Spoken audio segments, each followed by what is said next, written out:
I'm still working on the 26.5 tires, and the problem I ran into is when I pulled the old tires off the rims, they were in bad shape, so I had to clean them up and paint them on the rim bead. I don't bother with the cosmetics, but so, and then there was places I had to hammer out some dents, and I'm waiting for that paint to dry, because sometimes I have to use the vice grips on there to roll that tire on to hold on one side while I work on the other. I'm going to do a tire changing video sometime down the line, but the biggest thing on it is, if it's not going on, don't you're taking too big a bite, or you don't have the other side of the tire into the deeper recess,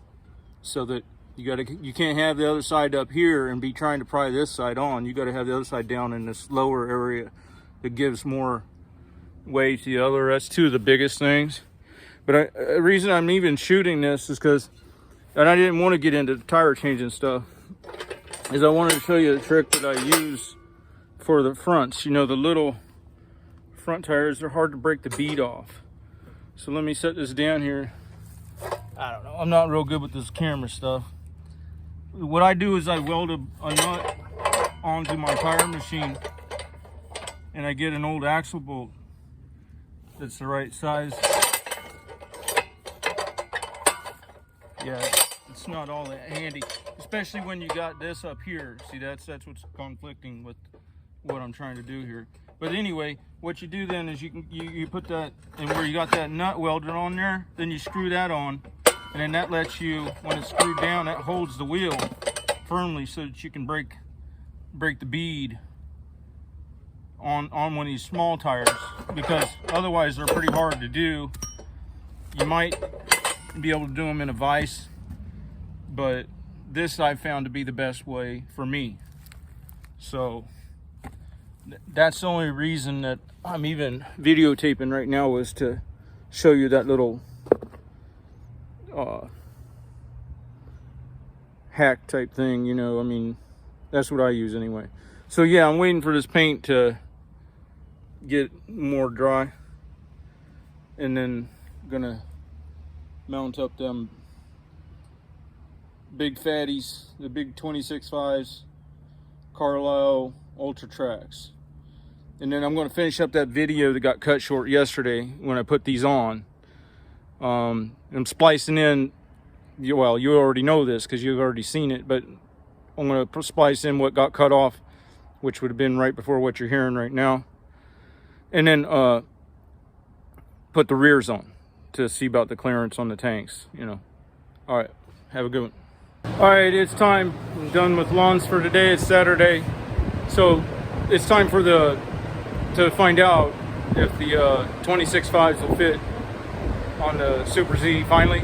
So I've got them mounted up, so let's just get this baby up in the air. And a lot of people wonder if my welds are gonna hold.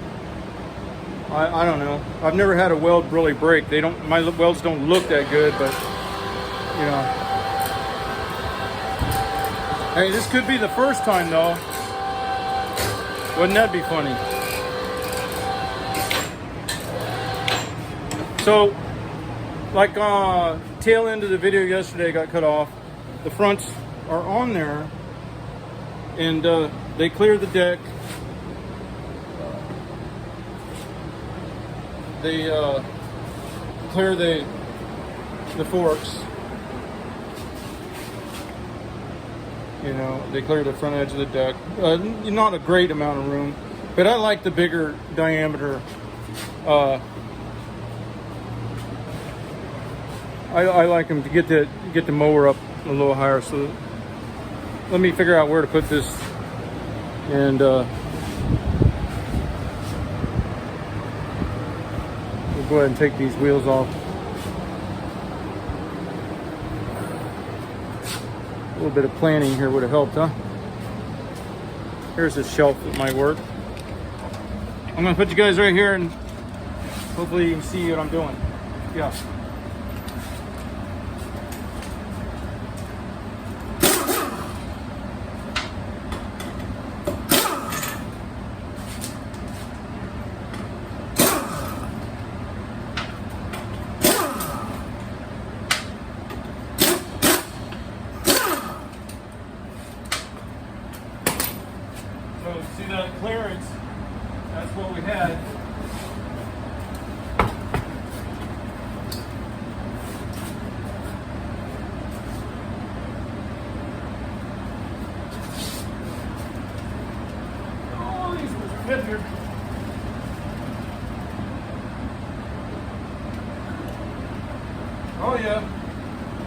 Look at that. They clear, but you know, that's just one factor. Some people might pump them up a little taller than me, so. But like I said, I have the other type of tanks that will take care of that. But I don't want to pump them up. I don't want a hard ride. I was mowing this morning and I was thinking how nice it was. How my machine is so tuned in so many different ways with tire pressure and stuff. How it just articulates over the ground, and it's like it's crazy. It makes it mowing so pleasurable. It's better mowing on a machine that's well situated is funner than sitting on the couch watching TV or anything, to me.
So I'm seeing that it's not a lot of clearance, but there's clearance. Now, if you wanted to pump them up, I'm sure you could get them to rub.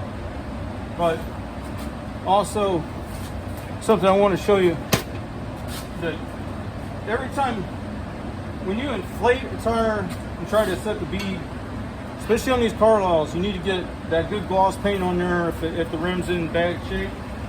And you also want to use a lot of soap, because I've had a lot of sidewall blisters on Carlisles, and I don't know yet what it's from, if it's from heat or overinflation from the process of setting the bead. But on these particular tires, I had a lot of trouble. And the reason you always want to deflate, I pulled the Schrader, is because, well, now it's not going to show me on this, but it's on the inside. You'll see that the rubber walk back away from the rim. That means it was never seated. The bead was never seated. I can show you on this side, because I'm having problems on both tires. Even though I did do due diligence and clean up the rims and all on the inside. But I'm pretty sure this side has it on the outside tire bead. Now, what I'm going to probably do is soak them up really good again.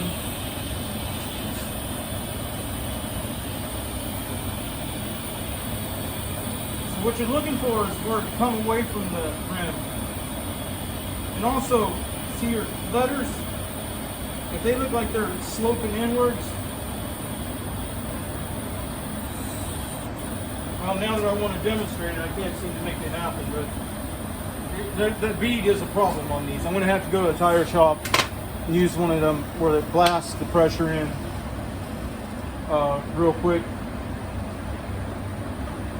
And if that don't work, because I'm not going to put 60 psi or something in these things because they're not rated for that. I'm not going to do that trying to set the bead and ruin the tire in the process. So if that don't work, then I'll pull it all back apart. You know, this is next year's project anyway. That motor's not staying. Nothing staying on this really. And that's the seat. I don't know.